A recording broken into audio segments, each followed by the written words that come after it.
ವೀಲ್ಚೇರ್ನಲ್ಲಿ ಬಂದ ಸಿಎಂ ಸಿದ್ದರಾಮಯ್ಯ. ಏನಾಯಿತು? ಬೆಂಗಳೂರಿನ ಅರಮನೆ ಮೈದಾನದಲ್ಲಿ ಇಂದು ಜಾಗತಿಕ ಬಂಡವಾಳ ಹೂಡಿಕೆದಾರರ ಸಮಾವೇಶಕ್ಕೆ ಕೇಂದ್ರ ರಕ್ಷಣಾ ಸಚಿವ ರಾಜನಾಥ್ ಸಿಂಗ್ ಚಾಲನೆ ನೀಡಿದರು. ಈ ಸಮಾವೇಶಕ್ಕೆ ಮುಖ್ಯಮಂತ್ರಿ ಸಿದ್ದರಾಮಯ್ಯ ಅವರು ವೀಲ್ ಚೇರ್ನಲ್ಲಿ ಆಗಮಿಸಿರುವುದು ಆತಂಕ ಮೂಡಿಸಿದೆ.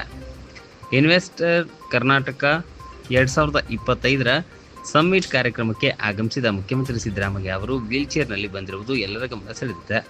ಕಳೆದ ವಾರ ಮುಖ್ಯಮಂತ್ರಿ ಸಿದ್ದರಾಮಯ್ಯ ಅವರು ಮಂಡಿ ನೋವಿನಿಂದ ಬಳಲುತ್ತಿದ್ದರು. ಖಾಸಗಿ ಆಸ್ಪತ್ರೆಯಲ್ಲಿ ಚಿಕಿತ್ಸೆ ಪಡೆದುಕೊಂಡಿದ್ದಾರೆ. ಇನ್ನು ಮಂಡಿ ನೋವಿನಿಂದ ಬಳಲುತ್ತಿದ್ದ ಸಿದ್ದರಾಮಯ್ಯ ಅವರಿಗೆ ಕೆಲವು ದಿನಗಳ ಕಾಲ ವಿಶ್ರಾಂತಿ ಪಡೆಯಬೇಕೆಂದು ವೈದ್ಯರು ಸಲಹೆ ನೀಡಿದ್ದಾರೆ. ಹೀಗಾಗಿ ಸಿದ್ದರಾಮಯ್ಯ ಬಜೆಟ್ ಪೂರ್ವ ಸಿದ್ಧತೆಗಳ ಸಭೆಯನ್ನು ಕಾವೇರಿ ನಿವಾಸದಲ್ಲೇ ಮಾಡಿದ್ದಾರೆ. ಕೆಲವು ಸಚಿವರ ಜೊತೆ ವಿಡಿಯೋ ಕಾನ್ಫರೆನ್ಸ್ ಮೂಲಕ ಸಲಹೆ ಪಡೆದುಕೊಂಡಿದ್ದಾರೆ. ಇದೀಗ ಇನ್ವೆಸ್ಟ್ ಕರ್ನಾಟಕ ಸಮಾವೇಶದ ವೇದಿಕೆಗೆ ವೀಲ್ ಚೇರ್ನಲ್ಲೇ ಬಂದು ಆಶ್ಚರ್ಯ ಉಂಟು ಮಾಡಿದ್ದಾರೆ. ಇನ್ವೆಸ್ಟ್ ಕರ್ನಾಟಕ 2025ರ ಸಮ್ಮಿಟ್ ಕಾರ್ಯಕ್ರಮಕ್ಕೆ ಚಾಲನೆ ನೀಡಿ ಮಾತನಾಡಿದ ಕೇಂದ್ರ ಸಚಿವ ರಾಜನಾಥ್ ಸಿಂಗ್ ಅವರು, ಮುಖ್ಯಮಂತ್ರಿ ಸಿದ್ದರಾಮಯ್ಯಗೆ ಮಂಡಿ ನೋವು ಇರುವುದು ತಿಳಿಯಿತು. ಆದಷ್ಟು ಬೇಗ ಅವರು ಗುಣಮುಖರಾಗಲಿ. ರಾಜಕೀಯದಲ್ಲಿ ಕಾಲು ಗಟ್ಟಿಯಾಗಿರಬೇಕು. ಕೆಲಸ ಕಾರ್ಯಗಳಿಗೆ ಓಡಾಟ ಹೆಚ್ಚಾಗಿರುತ್ತೆ. ಹೀಗಾಗಿ ಸಿಎಂ ಸಿದ್ದರಾಮಯ್ಯ ಅವರು ಬೇಗ ಚೇತರಿಸಿಕೊಳ್ಳಲಿ ಎಂದು ಆಶಿಸುತ್ತೇನೆ ಎಂದರು.